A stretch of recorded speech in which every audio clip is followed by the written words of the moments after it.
मैं आज आपके नेता नरेश मीणा जी से मिलकर आया हूं और नरेश मीणा हमारा छोटा भाई है। जब वो राजस्थान यूनिवर्सिटी का महासचिव बना, एक बार पहले 9 दिन का अनशन किया, तब भी मैंने तुड़वाया था उनका। लेकिन इस बार अनशन सरकार को तुड़वाना है 50 लाख रुपए की घोषणा करके। पानी मैं उनको इसलिए पिला के आया हूं, ये बात समझ, अनशन में कभी पानी नहीं छोड़ा जाता। नरेश मीणा की पूरे राजस्थान के उनके समर्थकों को, माँ बहन बेटी को और संघर्ष का रास्ता जो लोग मानते हैं उनको जरूरत है। अनशन का मतलब ये नहीं कि आप पानी छोड़ दो, मैं पानी पिला के जिद करके, क्योंकि डॉक्टर पानी भी पीना तो आप 1 घंटे नहीं रह सकते। वो क्या भावुक आदमी है, भला आदमी है, पता नहीं लोग क्या क्या कह देते हैं। वो आदमी दिल का बुरा नहीं है। कल मुझे कुछ लोगों ने कहा अपने समर्थकों के उसने यदि कुछ भागा पीछे तो वो अपना समझ के ही किया, बेचारे मन में कोई भावना गलत नहीं है। इसलिए इस लड़ाई में 50 लाख रुपए के जो मुआवजे की डिमांड नरेश मीणा ने की है, वो राजस्थान की डिमांड है, अकेले नरेश मीणा की नहीं है। वो डिमांड तो कांग्रेस बीजेपी सबकी है।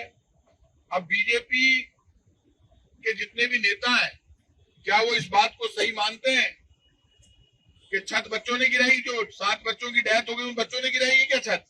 बीजेपी के लोग कह रहे हैं कि जो बच्चे मरे थे उन्होंने छत गिरा दी। मेरे आज तक समझ नहीं छत गिराई कैसे उन्होंने। शिक्षा मंत्री मदन दिलावर कहते हैं कि उन बच्चों ने छत गिराई। छत बच्चों ने नहीं गिराई, छत तो राजस्थान के मुख्यमंत्री और शिक्षा मंत्री ने गिराई। उसके नीचे 7 बच्चों की दबकर डेथ हो गई। उसके बाद 50 लाख रुपए मुआवजा देना आपकी जिम्मेदारी है, आपने बकरियां दे दी। नरेश मीणा राजस्थान यूनिवर्सिटी का एक्स जनरल सेक्रेटरी अपने गांव गया हुआ था, अगले की यात्रा चल रही थी, वहां जाकर बैठा, आपने उठा के बंद कर दिया। छूट के आया तो कोर्ट ने कहा आप धरना दे सकते हो, अगला धरना देने आया। कोई टकराव नहीं किया पुलिस से। मैं देख रहा हूं इतने दिन से आंदोलन के बीच में हम इसलिए नहीं आए क्योंकि आंदोलन सफलता से शांति से अगला चला रहा था। पुलिस ने जब ये कहा कि ये धरना स्थल ही हम खाली करा देंगे, तो आप धरना स्थल खाली कराना पुलिस का काम नहीं है। फिर भजन लाल जी आप बता दो कहाँ बैठेंगे मुख्यमंत्री जी? बता दें आंदोलनकारी मुख्यमंत्री निवास के अंदर बैठेंगे या पुलिस के अंदर बैठेंगे? कहाँ बैठेंगे? सड़क के बीच में बैठेंगे। शहीद स्मारक धरना स्थल के लिए कोर्ट ने और सरकार ने घोषित किया है। ये कानूनी अधिकार है लोगों का धरना देकर यहाँ बैठ। तब मैंने आज कहा था कि भाई यदि नरेश मीणा इस मामले में जुल्म होगा तो हम आज जुल्म मान लीजिए किसी बीजेपी कार्यकर्ता को बीजेपी की सरकार मारेगी, हम तो उसको बचाएंगे। कांग्रेस के कार्यकर्ता को मारेगी, उसको बचाएंगे। हम भी जयपुर के बैठे। नरेश मीणा राजस्थान यूनिवर्सिटी का मैं अध्यक्ष रहा हूँ, नरेश मीणा महासचिव रहा है। राजस्थान यूनिवर्सिटी के जितने अध्यक्ष है उन सबकी जिम्मेदारी है कि आपका छोटा भाई अनशन कर रहा है, इसलिए मैं सरकार से अपील करूंगा। मैंने डॉक्टर किरोड़ी लाल जी भी, जब भी वो आंदोलन करते थे, मैं खुद कैबिनेट मिनिस्टर था, मैं डॉक्टर साहब से मिलने हॉस्पिटल गया।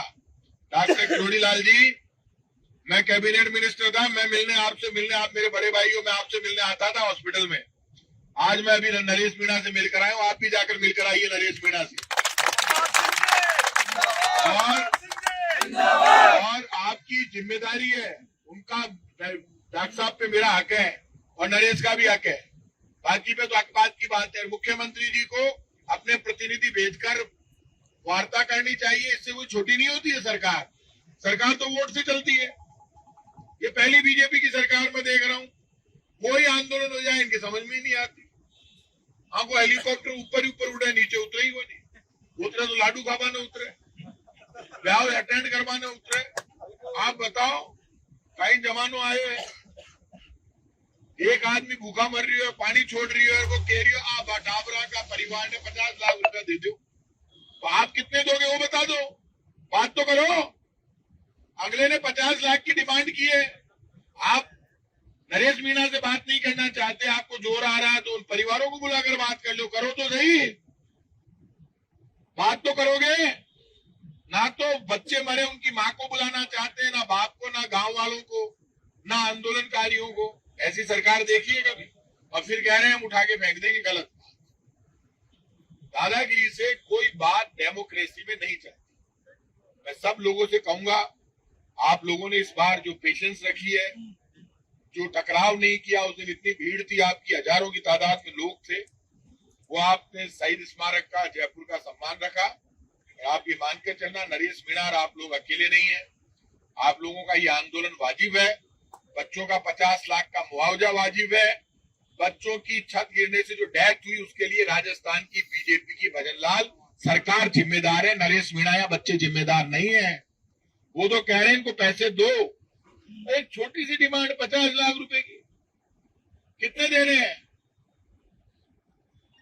7 लोग बच्चों की डेथ हुई है, तो 7 बच्चों के कितने में 3.5 करोड़, 3.5 करोड़ रुपए देने। मुख्यमंत्री जी, आपके हेलीकॉप्टर का पेट्रोल का खर्चा महीने का 50 करोड़ से ज्यादा आ रहा है। 3.5 करोड़ रुपए बच्चों को दे दोगे तो क्या हो जाएगा? आप एक दिन में 3.5 करोड़ रुपए जो बच्चे मर गए 7, उनके परिवार वालों को दिलाने के लिए यहाँ आंदोलन चल रहा है। आपको नरेश मीणा को श्रेय नहीं देना, मत दो, आप ले लोगे। बीजेपी ने लिया श्रेय का झगड़ा नहीं है। लेकिन आप ये बताओ, हेलीकॉप्टर का और हवाई जहाज का एक दिन का खर्चा 5 करोड़ आ रहा है राजस्थान सरकार का, और 3.5 करोड़ रुपए आप बच्चों को नहीं दे सकते। आप 2 दिन हवाई जहाज, एक दिन आप हवाई जहाज और हेलीकॉप्टर नहीं उड़ाओगे तो 3.5 करोड़ रुपए बच्चों को मिल जाएंगे। फिर भी सरकार के पास 5 करोड़ रुपए बच जाएंगे। मत उड़ाओ एक दिन कार में चले जाओ, ट्रेन में बैठ चले जाओ। काका जी, मैं लड्डे के लिए दौड़ना कह रहा हूँ, लड्डे में जाओ, शर्म नहीं आती। और मैं सच कह रहा हूं,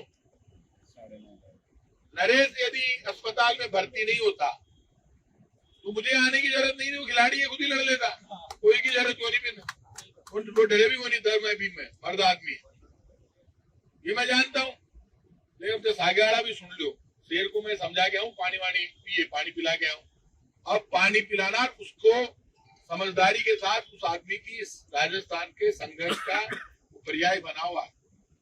उसको जितने दोस्त हैं मैं आज समझा के आऊं, मैं तो उससे बड़ा हूं उम्र में बहुत।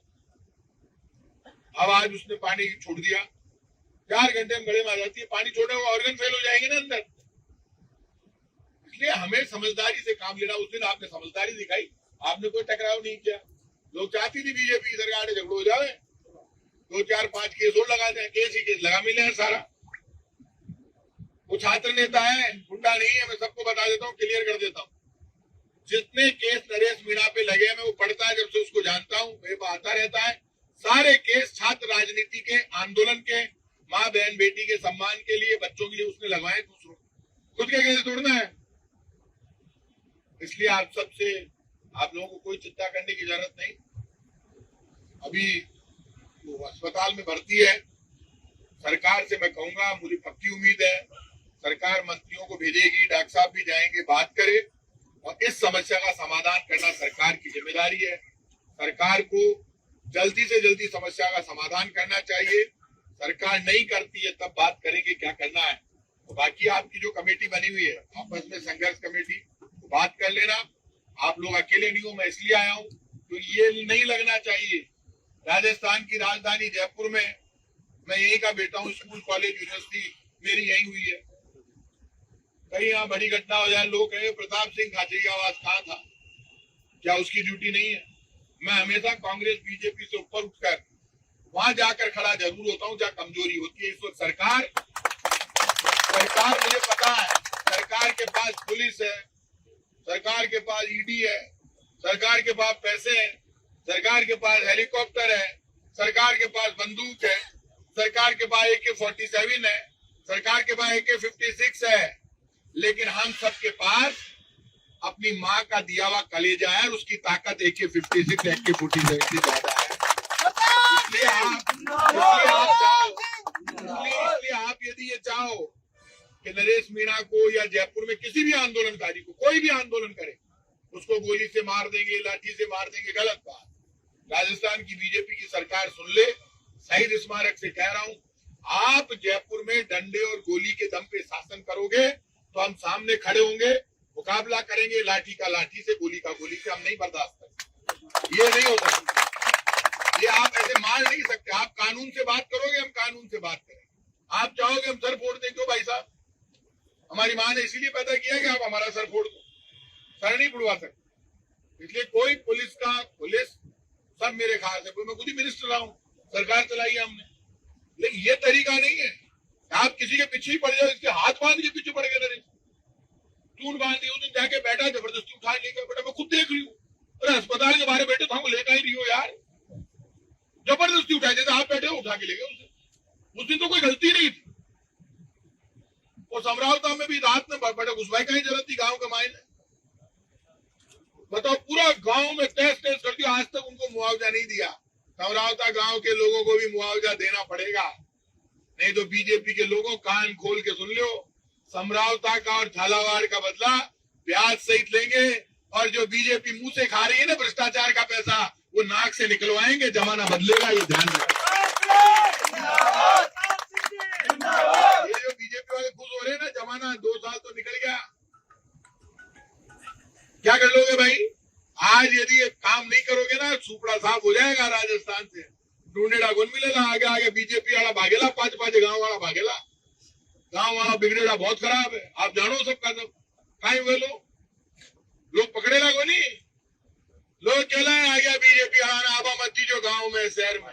राज कह रहा हूं राजस्थान के लोगों से, ये झालावाड़ में जिस बीजेपी की सरकार ने छत गिराकर स्कूल की 7 बच्चों को मारा है, वो सरकार यदि बच्चों की मौत के लिए 50 लाख रुपए का मुआवजा नहीं देती है, और बीजेपी का मुख्यमंत्री, मंत्री और एमएलए आपके गांव और शहर में आते हैं, और फिर भी आप यदि उनको माला पहनाते हो, तो आपको जो बच्चों की डेथ हो गई, उनके परिवार की, उन बच्चों की बद्दुआ लगेगी। ध्यान रखना सब लोग जो मेरी आवाज सुन रहे हैं, वो आए तो पीठ फेर के खड़े हो जाना। मैं ये नहीं कह रहा लाठी मारना, पीठ फेर के खड़े हो जाना और दूर से जूता दिखाना कि पहले बच्चों को 50 लाख रुपए दो, उसके बाद गांव और शहर में आओ। इतना सा ही समर्थन जनता का चाहिए, ज्यादा नहीं चाहिए। मैं ये नहीं कह रहा बीजेपी वालों को मारो, बीजेपी वाले मेरे दुश्मन नहीं है, लेकिन दूर से जूता तो दिखाओ, इतनी तो हिम्मत पैदा करो। ये लड़ाई जो ये नौजवान लड़ रहे हैं, ये लड़ाई ना तो नरेश की है, ना इन नौजवानों की है, ये लड़ाई राजस्थान की उस मां की है जिनके 7 बच्चे चले गए। ये लड़ाई आदिवासी की है, ये लड़ाई गांव की, खेत की, खलियान की, गरीब की है। ये लड़ाई उन बच्चों की है जो आज हमारे बीच में नहीं है, लेकिन उनकी माँ बाप ने यदि ये कह दिया 50 लाख का मुआवजा दो, तो बकरियां देकर विदा कर दिया। बकरी तो मुख्यमंत्री जी आप ले जाओ और 50 लाख यहाँ दे जाओ। धन्यवाद।